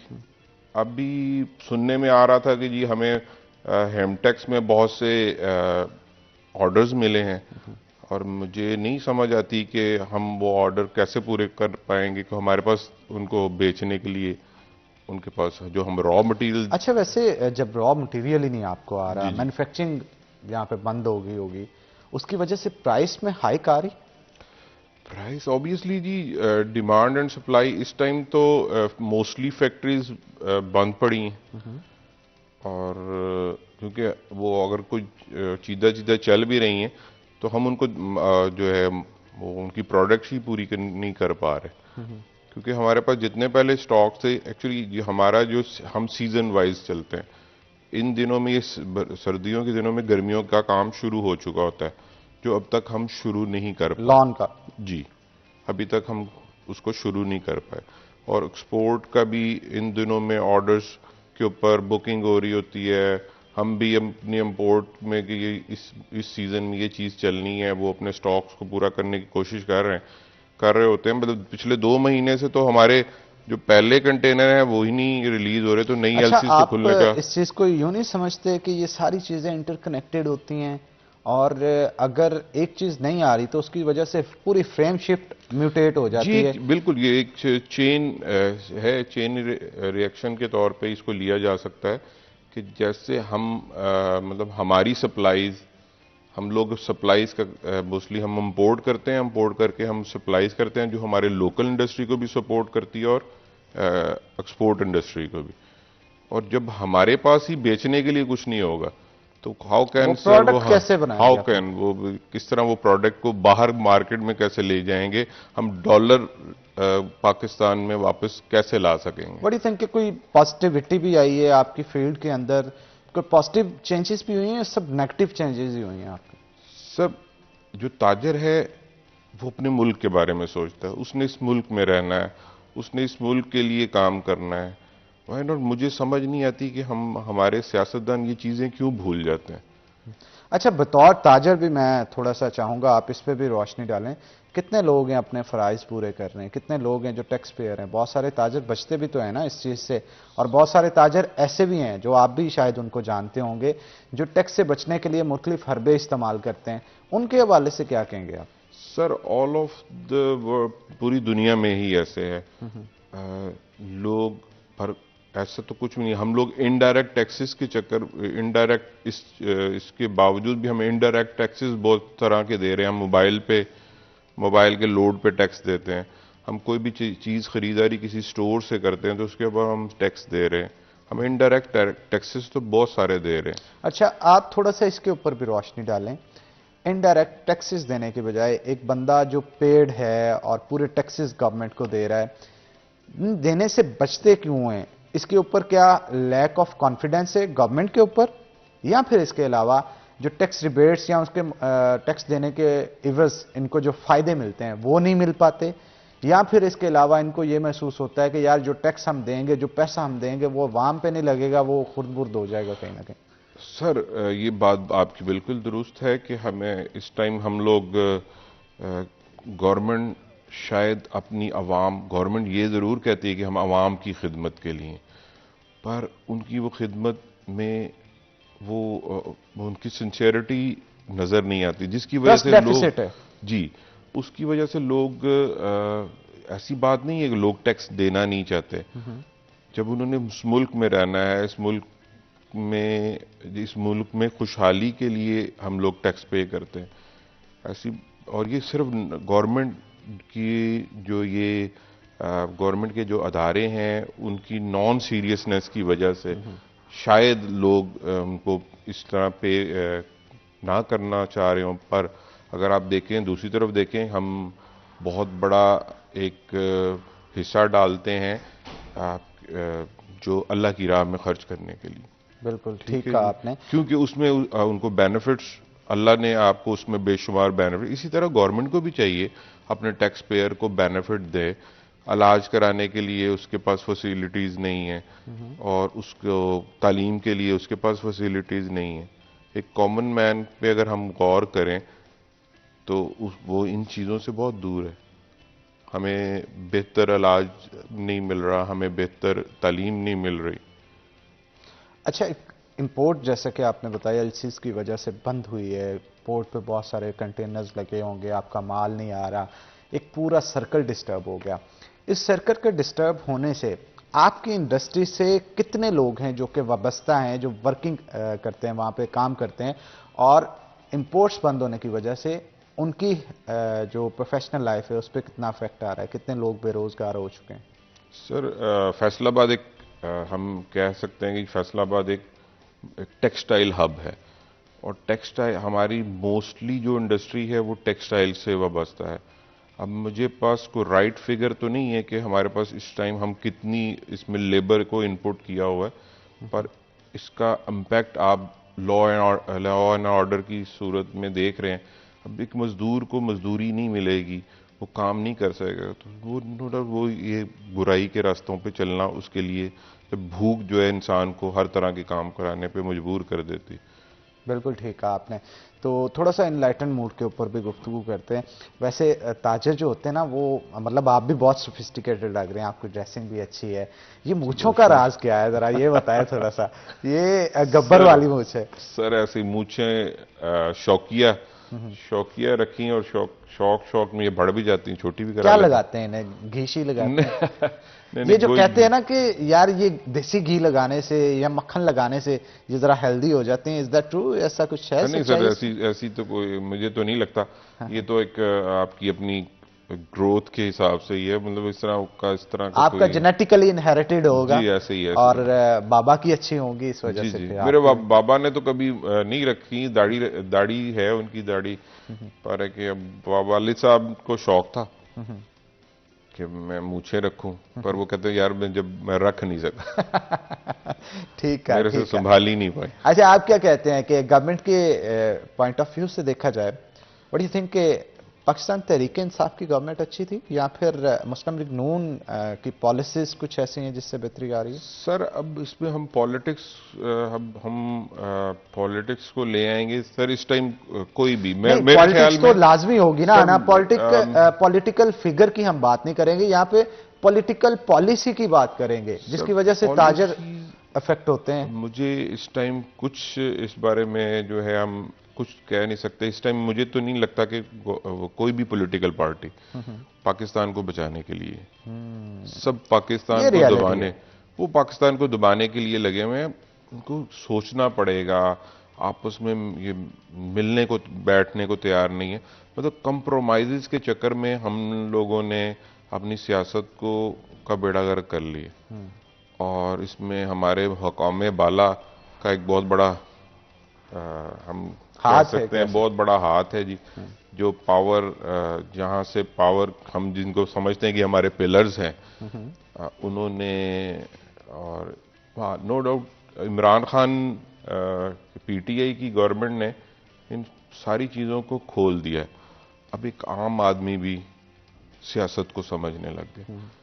अब मुश्किल है आगे सियासतदानों के लिए, इस दफा उनका इलेक्शन में आना। अवाम सियानी होगी है वैसे, जी बिल्कुल, ये मानना पड़ेगा बात। और इसमें अवेयरनेस में हमारे मीडिया का बड़ा किरदार है, सोशल मीडिया का बड़ा किरदार है। आपका सोशल मीडिया हो गया और हमारी ये 21वीं सदी है। 21वीं सदी में हम लोग हैं और अब तो हर बंदे के पास मोबाइल फोन। अच्छा, वैसे जिशान साहब आपको नहीं लगता कि ये चेंजेस जो आ रही हैं इस सदी के अंदर बड़ी तेज आ रही है? इस पे गुफ्तगू करेंगे वैसे डिटेल के साथ, लेकिन एक छोटी सी ब्रेक ले लेते हैं। तो जनाब यहाँ पे छोटी सी लेंगे एक ब्रेक के बाद दोबारा हाजिर होंगे। आपने कहीं नहीं जाना, हमारे साथ रहना है।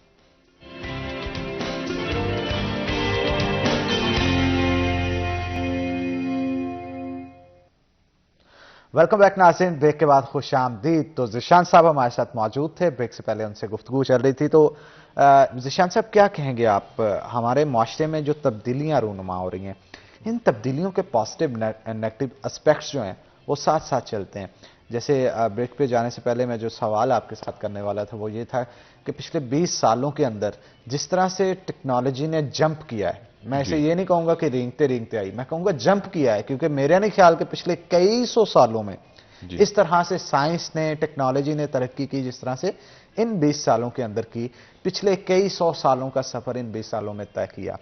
तो इस हवाले से मुझे बताएं कि बिजनेस पॉइंट ऑफ व्यू से इसका कितना फायदा है, और अगर पर्सनल लाइफ के अंदर देखा जाए, जैसे सोशल मीडिया आ जाता है या दीगर प्लेटफॉर्म्स आ जाते हैं, इनका कितना नुकसान है, पॉजिटिव नेगेटिव दोनों चीजों के हवाले से बताएं। सर इसमें 2000 से पहले हम लोग मोबाइल फोन, जिसके पास मोबाइल फोन होता था शाज़ो नाज़र, और आफ्टर 2000 के पास एक ऐसा रेवोल्यूशन चेंजेस आई हैं जब से ये हम एंड्रॉयड टेक्नोलॉजी में, अब तो हर साल नए से नया से आर्टिफिशियल इंटेलिजेंस, ये फ्यूचर है हमारा, और इसके ऊपर हमें बहुत तेजी से इस पे वर्किंग करनी पड़ेगी। और ये अनकंट्रोलेबल आर्टिफिशियल इंटेलिजेंस होती क्या है, थोड़ा सा इसके हवाले से भी। सर ये अनकंट्रोलेबल आर्टिफिशियल इंटेलिजेंस, सर जितने भी हमारे ये हम लोग प्रोग्राम्स यूज कर रहे हैं, ये जितनी भी एप्लीकेशन, ये आर्टिफिशियल इंटेलिजेंस है।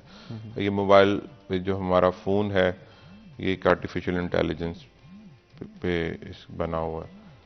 तो sir in terms of internet हम आर्टिफिशियल इंटेलिजेंस को कैसे जो है वो एक्सप्लेन कर सकते हैं, और क्या ये आपके बिजनेस के अंदर भी किसी तरह काम आता है? सर हर जगह पे इसके फायदे भी लिए जा सकते हैं, इसके नुकसानात भी हैं। मतलब जिस तरह आप आजकल देख रहे हैं, मतलब फेक ऑडियोज, फेक वीडियोज, ये सर आर्टिफिशियल इंटेलिजेंस का कमाल है। जो हम आज से कुछ अर्सा पहले मूवीज के अंदर देखते थे कि ये ऐसे हो गया, और अब वो हमारे हाथों में मौजूद।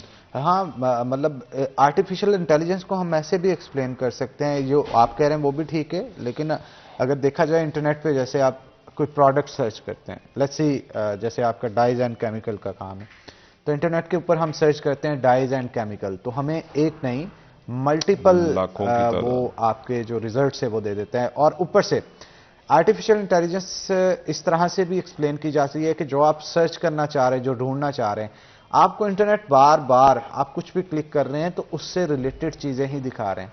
बात का तो होता है ना, इंसान कुछ ढूंढना चाहता है लेकिन उसके कीवर्ड्स कुछ और डालता है, तो उससे रिलेटेड जितनी चीजें हैं वो आपके सामने। जैसे आप YouTube के ऊपर आप जाते हैं, सपोज कोई गाना सुनते हैं तो वो लता का गाना है या नुसरत फतेह अली खान साहब का गाना है, तो आप जब एक सर्च करेंगे नीचे जो बार खुलेगा ना वो सारे नुसरत साहब के गाने होंगे। सर ऐसे तो वो बार बार इंटरलिंक्ड कर देता है चीजों को। अब इसी तरह बिजनेस के अंदर भी है जी बिल्कुल है। तो बिजनेस मेरे ख्याल में जितना एक्सपैंड किया है इस सोशल मीडिया की वजह से, अमेजॉन को आप देख लें, आप मुख्तलिफ वेबसाइट्स को देख लें, लोग अपने प्रोडक्ट लगाते हैं और ई कॉमर्स में जिस तरह से बूस्ट आ रहा है, मेरा ख्याल है ई कॉमर्स के ऊपर अगर हम ज्यादा काम करें तो उससे मिलियंस नहीं बल्कि बिलियंस ऑफ डॉलर की इन्वेस्टमेंट है जो पाकिस्तान में आ सकती है।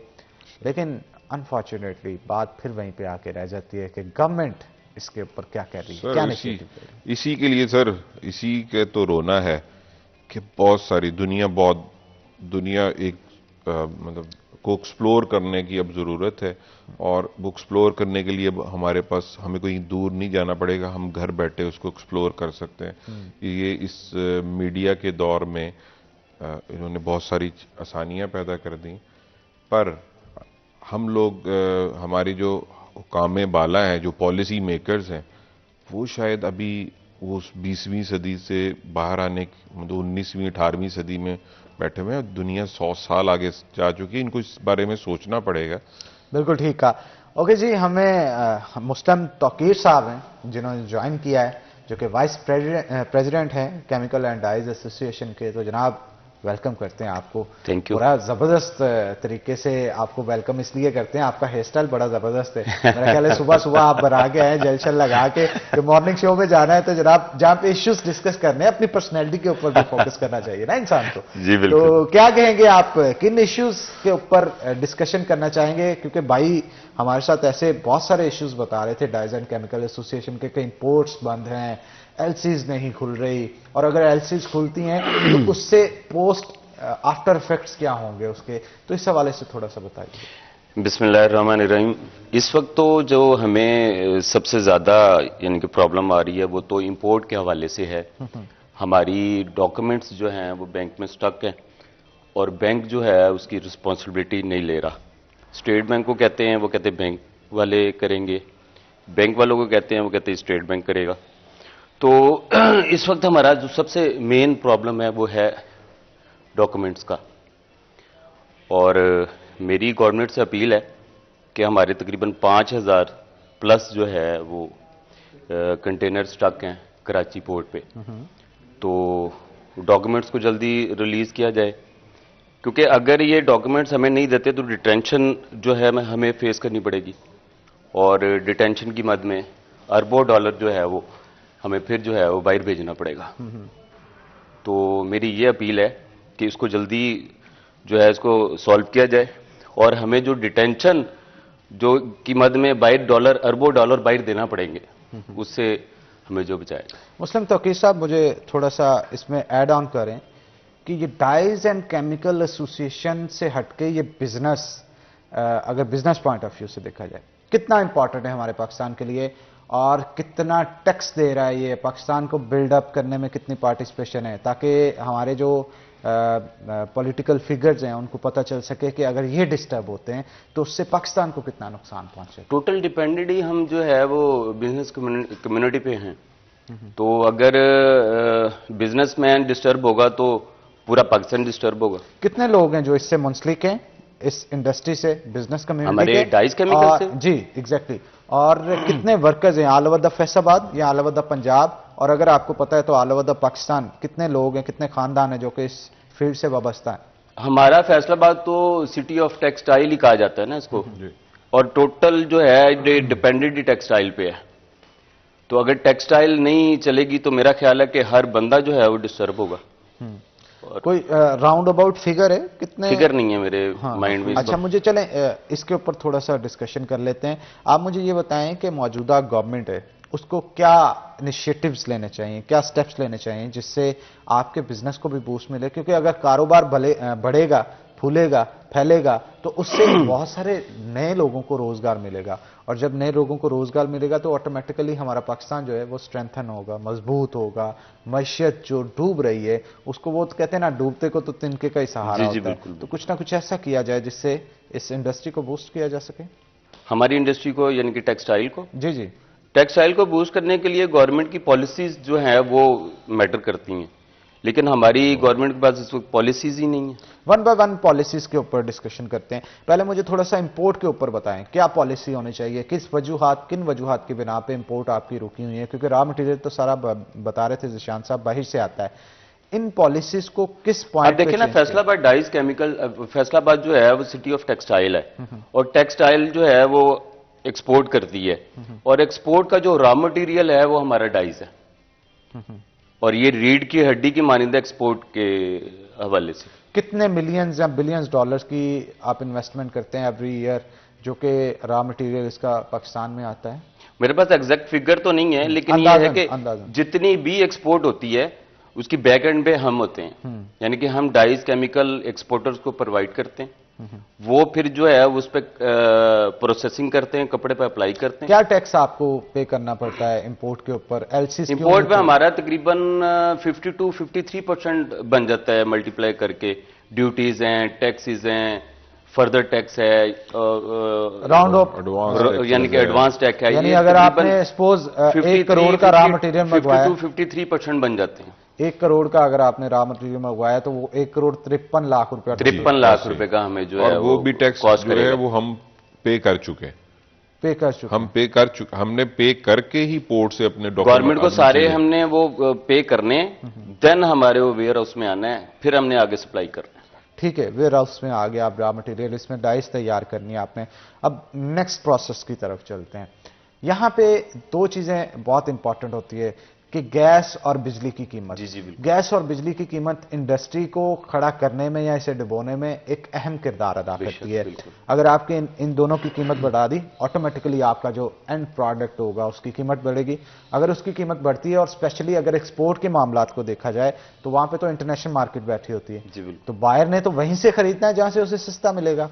यहां से प्रोडक्ट महंगा बन के जा रहा है तो वो मार्केट भी डिस्टर्ब होगी। इसके ऊपर कहां तक फोकस करती है गवर्नमेंट और कहां तक सपोर्ट करती है? कोई फोकस नहीं है गवर्नमेंट का, वही मैंने आपको पहले भी बात की है कि पॉलिसी नहीं है कोई। और किसी भी बिजनेस को ग्रोथ करने के लिए पॉलिसीज का होना जरूरी है। इंडस्ट्रीज को जितना हम रिलीफ देंगे, जितनी हमारी कॉस्ट कम आएगी, उतनी इंटरनेशनल मार्केट में हम जो है उसको सेल ज्यादा कर सकेंगे। तो पॉलिसीज होनी चाहिए किसी भी बिजनेस को ऊपर लेके आने के लिए। क्या माइंडसेट है आपका, पॉलिसी कैसे चेंज हो, क्या पॉलिसी में होना चाहिए? पॉलिसी में ये होना चाहिए कि सबसे पहले तो हमें जो है वो एक रिलीफ दिया जाए कि हमारी इंपोर्ट के हवाले से, इंपोर्ट पे जो है वो एक जिस तरह डॉक्यूमेंट्स का मसला है, इसी तरह कोई ना कोई इशू आ जाता है, कभी कोई गैस का इशू आ जाता है, कभी इलेक्ट्रिसिटी का इशू आ जाता है। इस तरह के जो है ना, चैम्बर ऑफ कॉमर्स का कोई वफद, कोई रिप्रेजेंटेटिव, आपके प्रेसिडेंट होते हैं, सेक्रेटरीज होते हैं, आपको लेके किसी प्राइम मिनिस्टर के पास या मुतलका मिनिस्टर के पास गए हों, अपना इशू को एक्सप्लेन किया हो और उसे हल करवाने की कोशिश की हो? हाँ जी बिल्कुल गए हैं हम। वो हमें ये कहते हैं कि आप हमें कोई रिटर्न एप्लीकेशन जो है वो सबमिट करा दें। वो हमने कई दफा कराई हैं, उस पर भी कोई परसू नहीं होता। मुलाकात हो जाती है? मुलाकात हो जाती है जी, हो जाती है बहुत जतन करने के बाद, या वैसे ही जाके आप निशान भी आपको बताएंगे। हाँ सर, उसमें गवर्नमेंट एक्चुअली ऐसा लगता है जैसे वो लोग सारे मसाइल को समझते हैं पर हल नहीं करना चाहते, आंखों पे पट्टी बांधी होती है। तो सर ऐसे बिल्कुल आपको फील हो रहा है, अब तो उनके रवैयों से फील हो रहा है कि वो लोग इस मामले में सीरियस नहीं है। बाज़ होता है ना कि पता हो यार वो बंदा आ रहा है, इसने मुझे क्या कहना है, वो कतराता है। बिल्कुल उनको पहले से पता होता है, उनको पता है सारे मसाइल। सर वो थिंक टैंक्स हैं और इतनी बड़ी पोस्टों पे वो अगर बरजमान है, अगर अल्लाह ने उनको ऐसी इज्जतें दे दी हैं, और मुझे समझ नहीं आ रही कि वो कैसे इस चीज को, वो उस आईने को कैसे फेस करते होंगे। सुबह सुबह जब उठते होंगे कि आज मैंने क्या करना है, अपनी शख्सियत से, अपनी उस जो इन्होंने पढ़ा है लिखा है उससे बरखलाफ जब वो आईना निशान देखते साहब, आप नहीं होंगे। समझते यार बड़ा मैस क्रिएट हो गया है हमारे मुआशरे के अंदर। हर पार्टी ही गवर्नमेंट के अंदर है, पीटीआई है, नून लीग है, पाकिस्तान पीपल्स पार्टी है या दीगर पार्टीज हैं, हर एक ने अपना कहीं ना कहीं हिस्सा समेटा हुआ। इस पे मजीद गुफ्तगू करेंगे, लेकिन यहां पे लेंगे एक छोटा सा ब्रेक, क्योंकि ब्रेक तो बनता है बॉस।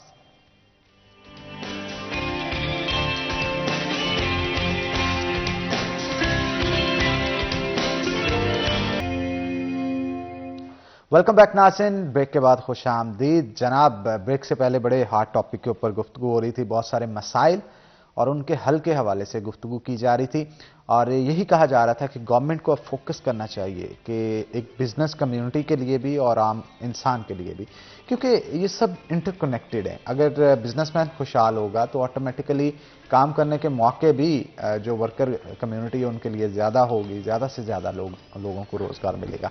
तो आगे बढ़ते हैं। ज़िशान साहब, आप थोड़ी सी आपके साथ गुफ्तगू करते हैं ऑन अ लाइटर मूड। अब थोड़ा सा गुफ्तगू करते हैं। मुझे बताएं कि आप डेली रूटीन क्या होती है आपकी, किस तरह से बिजनेस को टाइम देते हैं, प्रोफेशनल लाइफ को, पर्सनल लाइफ को मेंटेन कैसे करते हैं? सर, आजकल तो सर्दी में सुबह सुबह उठना वो एक जुए शील लाने के मुतरादिफ लगता है कि आपने रज़ाई से बाहर निकलना है। और वो मुझे बिल्कुल वो बात, वो अपने स्कूल के पढ़े हुए दिनों की बात कि रज़ाई मुझे मैं रज़ाई को नहीं छोड़ता, रज़ाई जो है उल्टा हो गया कि रज़ाई मुझे छोड़ती है और मैं रज़ाई को नहीं छोड़ता, कोई इस तरह का। और वो बिल्कुल जब हम रज़ाई मुझे नहीं छोड़ती, लेकिन मैं रज़ाई को रज़ाई मुझे छोड़ती है, मैं रज़ाई को नहीं छोड़ता। ये तो सर वो उसको निकलने के लिए बड़ा जतन करने के बाद जब हम जाते हैं नहाने के लिए, अच्छा, वो गरम गरम बिस्तर से निकल के पहली हवा जो लगती है ना, वो सही आंखें खोलती है आपकी, नींद वो उड़ाती है सही। तो उसके बाद टेंशन वाला दिन शुरू हो जाता है। हाँ। या लाइट नहीं होती या गैस नहीं होती। हाँ, ये है मसला। लाइट और गैस मतलब ने घर में भी परेशान किया है, बिजनेस में भी किया। मतलब आप शुरू ही जब आपने उन चीजों से करना है। सर, बिजनेसमैन जो है ना, वो अब जो वो अपने लिए फैसिलिटीज भी पैदा करता है। तो व्हाई नॉट, ये हमारी जो गवर्नमेंट है, हमारे जो लोग हैं, हमारे कामे बाला क्यों नहीं इस पे मतलब देखिए जी, अब हमने सोलर पे अपने घर में हम सोलर भी लगवाया, हमने यूपीएस भी हमने लगाया। अब हम गैस का ऑल्टरनेट हम एलपीजीज पे या वो जो इंडक्शंस के ऊपर अपने, मतलब हम लोगों ने तो कोई ना कोई हल निकालना है। ये गवर्नमेंट क्यों नहीं वो हल निकालने की तरफ, क्या हम आम लोगों को, मुझे लगता है कि जैसे वो चाह रहे हैं कि ये इन्हीं टेंशनों में इनका टाइम गुजर जाए, ये हमारी तरफ फोकस ही ना करे, हमें कोई ना देखे। पर सर, ये माजरत के साथ ये अब जो आपका मीडिया और ये जो मीडिया हम हाथ में लिए फिर रहे हैं, जो मोबाइल्स हैं, तो ये अब हमारे से बच नहीं सकेंगे। स्क्रॉल करते जाओ दिन में और हमारा दिन, जब हम इस दिन में यहाँ से स्टार्ट लेते हैं कि जी हम जब गैस नहीं, बिजली नहीं, और जब हम ऑफिसेज में जाएंगे तो हम क्या उस बुझे हुए चेहरे के साथ बुझे हुए, वो बत्ती सिर्फ घर की नहीं, वो आपकी किस्मत की भी गुल करते हैं वो यार कारोबार हो। दिन का आगाज ही वो मायूस कुन करेंगे, तो सारा दिन फिर भी हम अल्लाह का शुक्र अदा करते हुए कि जी नहीं जी, पढ़ते हैं, चलें जी, आगे चलें, उम्मीद लगाए फिर रहे हैं, और नजर नहीं आ रहा, कुछ भी नजर नहीं आ रहा। और मुझे माजरत के साथ कि ये जितनी भी सियासी पार्टी हैं, ये भी कोई सीरियस नजर नहीं आ रही। ये पाकिस्तान बचेगा तो हम बचे रहेंगे ना। पाकिस्तान बचाने के लिए कोई भी नहीं है, पाकिस्तान को दबाने के लिए। और जिस दिन पाकिस्तान अगर उठ गया तो सभी उठेंगे, फिर सबकी जिंदगी बेहतर होगी। और उसे उठाने के लिए अल्टीमेटली फिर कहीं ना कहीं जाके इनिशिएटिव तो फिर हमारे हुक्मरानों को ही देना पड़ता है ना। तो लेकिन मैं यहाँ पे एक चीज़ ऐड ऑन ज़रूर करूँगा, इन सबको कुछ ना कुछ कहने से पहले हमें अपनी ज़िंदगी पे फोकस करना चाहिए। बिल्कुल, हम अपनी कमियों को तलाश करें। जब हम अपनी कमियों को तलाश करेंगे तो नाज़िन, वो कहा जाता है ना, जैसी कौम होती है वैसे हुक्मरान मुसल्लत किए जाते हैं। तो सबसे पहले क्यों ना हम अपने आप से शुरुआत करें। आज अज़म करते हैं, छोटे छोटे मामलात ज़िंदगी उनको हल करने की कोशिश करते हैं। हम उनमें अगर कहीं ना कहीं 2 नंबरी से काम ले रहे हैं, कहीं ना कहीं ऐसा काम कर रहे हैं जिससे दूसरों का दिल दुख रहा है, तो यकीन माने आप अपना मुहासबा करें। हम अपने आप को ठीक करने की कोशिश करते हैं, तो बाकी काम अल्लाह पे छोड़ दें, वो रब की ज़ात ऊपर बैठी है ना। आप जब खुद अपने आप को ठीक करेंगे तो उसका फल रब एक ना एक दिन ज़रूर देगा। तो मुस्लिम तौकीर साहब, आप क्या कहेंगे इस हवाले से? अपना मुहासबा किस हद तक करना चाहिए, कहाँ से स्टार्ट लेना चाहिए, कहाँ पे ख़त्म करना चाहिए? बीइंग अ मुस्लिम हमें तो अपना मुहासबा यानी कि करना चाहिए घर से, खुद से, अपनी फैमिली से। तो ये बहुत ज़्यादा ज़रूरी है। अपने आप पे काम करना बहुत ज़्यादा ज़रूरी है। हमारे माशरे में इस चीज़ की बहुत ज़्यादा कमी है। वो आप देख लें कि आप जब रोड पे निकलते हैं कोई गाड़ी लेके, तो हर बंदे को अफरा तफरी है, जल्दी है, कोई रूल ऑफ रेगुलेशंस नहीं है। और जब थोड़ी सी गाड़ी हिट हो जाएगी तो फिर उसके पास घंटे हैं बहस करने के लिए, लड़ने के लिए। पीछे से कॉल आएंगे, आज ये थे, आज ये वो। ये बड़ा कल्चर है यार, फोन सुने। ये बड़ा कल्चर है, फोन सुनना जी, फोन सुनना। मैं वोट देता है एमपी एमएनए, फोन नहीं चुकेगा तो अवेयरनेस की हमारी एज ए कौम हमें बहुत ज्यादा जरूरत है। और ये अवेयरनेस देनी किसने है? गवर्नमेंट ने देनी है, हमारे लीडरों। अच्छा, क्यों ना इसको थोड़ा चेंज किया जाए? ये अवेयरनेस हमारे घर से हमारे पेरेंट्स भी तो शुरू कर सकते हैं ना। बिल्कुल करते हैं। अपने बच्चों की परवरिश ही ऐसी की जाए कि उन्हें किसी की जरूरत ही ना हो। बिल्कुल सही। और आप नहीं समझते कि वालिदैन को देख के बच्चे सीखते हैं कि घर में वालिदैन किस तरह से एक दूसरे के साथ पेश आ रहे हैं, कौन कितना झूठ बुखारी भाई, मेरे हिसाब से कुछ 2 या 3% ऐसी फैमिलीज होंगी जो कि इस टॉपिक पे बात करती हैं। यानी कि अवेयरनेस ही नहीं है, पेरेंट्स को नहीं है, पीछे से फीडबैक ही नहीं है, मिली ही नहीं है, उनकी तरबियत नहीं हुई, आगे उनकी तरबियत नहीं हुई, वो तरबियत की बहुत। लेकिन यहाँ पे ना मैं थोड़ा सा इस चीज को भी लाजमी ऐड ऑन करना चाहूंगा। ये पिरामिड्स ऑफ लाइफ है ना, जो इंसान अपने फर्स्ट सर्कल ऑफ लाइफ से ही नहीं निकल पाता। हमारे मुआशरे का अलमिया ये है कि यहाँ पे रोटी, कपड़ा और मकान जी, ये 3 ऐसे बेसिक चीजें जो आपको जिंदगी का गुजर बसर करने के लिए चाहिए होते हैं। और जब इससे ही नहीं निकलने जाता ना, तो आप तहजीब, तमद्दन और तमाम चीजें भूल जाते हैं। जब भूख होती है ना, उसको सताती है उस शख्स को, वो अंधा हो जाता है। तो खैर, ये बड़ी तल्ख हकीकतें हैं हमारे मुआशरे की। आप दोनों का बड़ा शुक्रिया जनाब, आज शो के अंदर आए और बड़ी अच्छी गुफ्तगू आपके साथ हुई और बड़ा मजा आया। उम्मीद करते हैं आपको भी अच्छा लगा होगा हमसे गुफ्तगू करके। हमारे आपका भी बहुत बहुत शुक्रिया। थैंक यू वेरी मच जी, आप दोनों का वंस अगेन। बहुत शुक्रिया। तो इसी के साथ, क्योंकि प्रोग्राम का वक्त जनाब खत्म हो गया, इजाजत चाहूंगा आपसे। इंशाल्लाह फिर जिंदगी रही तो होंगे मुलाकात आपसे। तब तक के लिए अल्लाह हाफिज।